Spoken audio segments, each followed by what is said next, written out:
Et puis je connais où je vais, je sais ce que je fais. Je vais vous dire deux petites choses. La première, alors, Dr Boga parle des droits de l'homme. Et puis en même temps, il parle des politiques. Il faut que ce soit, je vous dise un peu, quel est le lien entre les droits de l'homme et politique. Je vais dire un mot là-dessus. Et puis deuxièmement, je vais vous dire, regardons un peu notre pays aujourd'hui, ce qu'il est devenu. Ça, je vais en parler un peu. Après ces deux petits mots-là, bon, je pense qu'on va faire la procédure d'investiture. Et puis quand même, il faut quand même que les uns et les autres disent un petit mot. Parce que, comme je le dis souvent, c'est pas que je sois en amphi ce soir, mais je le dis toujours que quand tu parles, il ne faut pas penser que tu es le détenteur exclusif de la vérité. Ce n'est qu'une vérité. Celui qui est en face de toi aussi a une vérité. Et nos deux vérités, nos trois vérités font la vérité. La vérité, c'est Dieu. C'est lui seul qui est la vérité. Mais moi, j'ai une, toi, tu as une, l'autre a la sienne, etc. Il faut une confrontation des vérités. Très bien. Alors, tout à l'heure, on vous dit, il est président fondateur de la FIDOP, la Fondation ivoirienne pour l'observation et la surveillance des droits de l'homme et de la vie politique. Il a fait tout, il a mis politique dedans, tout ça on ne comprend pas. Il faut qu'il nous explique. Écoutez, moi, je suis allé à l'université, je n'ai pas étudié les droits de l'homme. Je n'ai pas fait de droit. Je suis enseignant des lettres. C'est vrai qu'après le baccalauréat, j'avais la possibilité de prendre la branche juridique pour devenir juriste, mais j'ai été influencé par ma foi à l'époque, parce que naïvement, je ne voulais pas devenir avocat, je ne voulais pas devenir non plus juge. Parce que quand on est jeune chrétien, on se dit, oui, ne juge pas pour ne pas être jugé. Donc, ça, les petites choses comme ça, ça m'a un peu découragé. Je suis directement allé dans la carrière littéraire. Et puis, donc, je suis devenu enseignant de la littérature française occidentale. C'est ce que j'enseigne à l'université. Depuis 1998, après le 2A, j'ai commencé mes cours. Et puis, j'ai fini le doctorat dans l'université de Bouaké, en Côte d'Ivoire. Et c'est là-bas que j'enseigne. Voilà. Donc, ça, c'est ma spécialité. Mais j'ai trouvé que depuis qu'on était étudiant et que la FECI avait des problèmes avec Oufouet, qui voulait dissoudre la FECI, etc., moi qui n'étais pas militant de la FECI, je me disais qu'il me fallait rentrer dans un créneau qui me permettait quand même d'exprimer le mécontentement de tout étudiant, puisque la FECI était dissoute à l'époque par Oufouet, la période 92-93, par là. Et donc c'est comme ça que j'ai eu besoin de militer pour les droits de l'homme. Et donc, au début c'était Amnesty International. Mais Amnesty International a un problème. C'est que Amnesty International Zurich ne peut pas intervenir sur les problèmes de Zurich. Il intervient sur les problèmes d'ailleurs, pour une question d'objectivité. Moi, ça me gênait, parce que moi, je veux être militant pour ce qui se passe dans mon pays. Donc, finalement, c'est la LIDO, la Ligue ivoirienne des droits de l'homme, qui est la première structure des droits de l'homme en Côte d'Ivoire, qui m'a accueilli. Et je suis rentré à la LIDO en 1996. Et j'ai fait 10 ans à la LIDO. J'étais le président de la LIDO à Bouaké. C'est comme ça que l'APC disait que j'ai été nommé représentant de la COSU à Bouaké et tout ça. C'est la LIDO. J'ai fait 10 ans dedans. Et après la LIDO, je suis venu à Abidjan. Après la crise, la guerre et tout ça avec nos étudiants. Bon, puis je suis venu dans une autre structure de droits de l'homme qu'on appelle APDH. Donc ça veut dire qu'en fait, pour être un militant des droits de l'homme, on n'a pas besoin d'être juriste. Ça, je le dis parce que je veux partager avec vous, c'est vrai. Le président des droits de l'homme en Tunisie, à l'époque, c'était un médecin. En Côte d'Ivoire, moi j'étais président de l'APDH, Action pour la protection des droits de l'homme. Celui qui a pris la relève à la LIDO, qui était mon adversaire et concurrent, il s'appelle Patrick Ngouan. Patrick Ngouan, il est économiste. Il n'a pas fait de droit, il n'a pas fait... Non, voilà. Donc la question des droits de l'homme, ça veut dire simplement qu'il faut être quelqu'un qui n'aime pas l'injustice. Quelqu'un qui n'aime pas l'injustice et qui défend les droits de l'homme. Ça veut dire quoi les droits de l'homme? Les droits de l'homme, ça veut dire que tout être humain qui vit sur cette terre, il a des droits que l'État doit reconnaître. Exemple. Aucun État ne peut ôter la vie à un citoyen. Pourquoi tu vas ôter la vie à quelqu'un? La vie est sacrée. Ce n'est pas toi qui donnes la vie. Tu n'as pas le droit d'ôter la vie à quelqu'un. Donc quand moi je suis par exemple à Cocody, dans mon bureau, et que j'entends qu'un policier a tiré sur un bac à Yopougon, je ne cherche pas si les RDR, je ne cherche pas si les FPI, je prends ma voiture, je fonce là-bas. Je prends le numéro du véhicule, je cherche à rencontrer le policier, je quitte là, je vais faire des conférences de presse. Et j'accuse l'État, je bouscule l'État pour que le policier soit recherché et qu'il soit démis de ses fonctions. Parce que, en tant qu'un agent de l'État, qui vit, qui est payé par l'argent du contribuable, il est là pour assurer notre sécurité. Pourquoi c'est lui qui prend son arme, l'arme que nous on achète pour tuer un citoyen? Donc la question des droits de l'homme, c'est que l'État doit nous protéger, mais l'État ne doit pas venir nous brimer. C'est très très intéressant et partout dans le monde entier, ça fonctionne très bien. Je parle devant un jeune frère qui sera policier. Donc, il sait un peu cela. Et donc même à l'époque, le professeur Martin Bléou et tout ça, les gens de la Lido, on allait même à l'école de police pour former un peu nos policiers sur la question des droits de l'homme, les gendarmes et tout cela. Parce que comme ils ont l'arme, parfois ils ignorent les principes des droits de l'homme. À l'époque, quand on était étudiant, quand les militaires arrivent en cité, tant qu'on ne nous fait pas pomper, ramper, déshabiller, ouais, ce sont des violations des droits de l'homme. Pourquoi? Parce que l'homme, il est sacré. L'homme, il a une dignité. On ne doit pas déshabiller l'homme devant le public, le mettre nu. Et puis une fois, j'ai donné une scène à mes étudiants. Excusez-moi, je vais vous la donner ce soir, vous allez voir. Regardez comment nous sommes ce soir, nous les hommes masculins. Regardez comment on est sapés. Chacun, bien tiré parce qu'on veut se faire plaisir nous-mêmes. Il faut que de temps en temps on se fasse plaisir aussi quand même. Bon. Mais nous regardons par la vitrine. Un homme masculin, il passe et puis il est nu. Nous, tous les hommes qui sont là, on est mal à l'aise parce que sa nudité là, c'est nous-mêmes notre nudité qui est là. Un garçon qui passe, il est nu. Si c'était une femme, les femmes auront la même réaction. Parce que l'homme est sacré, il a une dignité. Il faut le protéger. Oui, donc les droits de l'homme, c'est que l'homme a évolué et puis il est arrivé à un niveau où il faut que lui-même il se respecte. Et la question des droits de l'homme a pris le monde entier après la Deuxième Guerre mondiale quand les Américains ont bombardé Nagasaki et puis Hiroshima. Vous voyez qu'en l'espace de 2 jours, ils ont fait une extermination pas possible.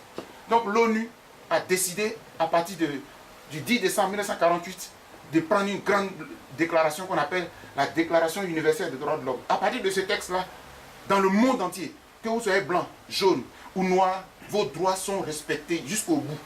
Ici, en Suisse, en tant qu'être humain, tant que j'ai mes papiers, aucun policier ne peut me faire peur. Parce que je suis syrien.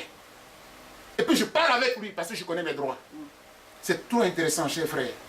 C'est pour ça que nous parlons à des chefs d'État. Le statut de chef d'État ne te met pas au-dessus de Dieu. Ne te met pas au-dessus du peuple. Parce que c'est le peuple qui te fait. Non, je vous le dis parce que moi, je suis en exil. Hein.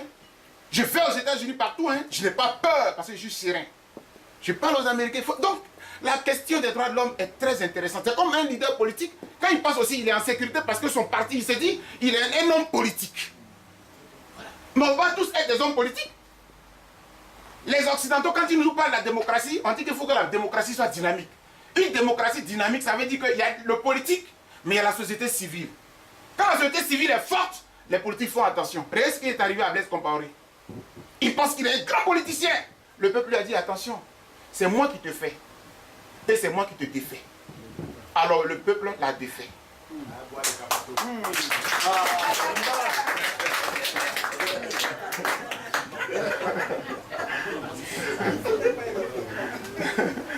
Non, c'est intéressant tout ça. Hein?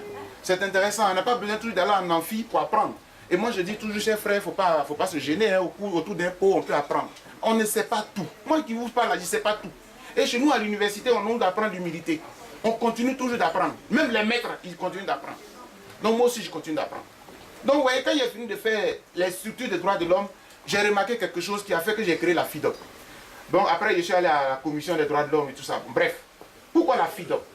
La FIDOP, parce que j'ai remarqué que dans nos États africains, en général, et puis particulièrement en Côte d'Ivoire, lorsqu'il y a beaucoup de morts, beaucoup de violations des droits de l'homme, où il y a des massacres, c'est lorsque le milieu politique est en ébullition. Je vais dire ça autrement. Lorsque les politiciens sont en parade, c'est à ce moment-là que les populations meurent beaucoup plus en Afrique. Voilà le constat. Ça, généralement, bon, un policier a chicoté quelqu'un, ça c'est minime. Il a tiré sur un baka, c'est pas tous les jours. Mais lorsque les politiciens sont en crise, le peuple doit avoir peur. Exemple, lorsqu'il y a des élections, chacun commence à prendre sa calculatrice, je vois combien de morts. C'est ça, on a peur en Afrique. Donc, moi, ma solution, c'est que allons-y vers les politiciens pour leur dire, tu es un homme politique. Est-ce que tu sais ce qu'on appelle droit de l'homme? Est-ce que tu sais ce qu'on appelle démocratie? Oui, donc pour moi, il faut aller vers les hommes politiques pour leur enseigner les droits de l'homme. Humblement.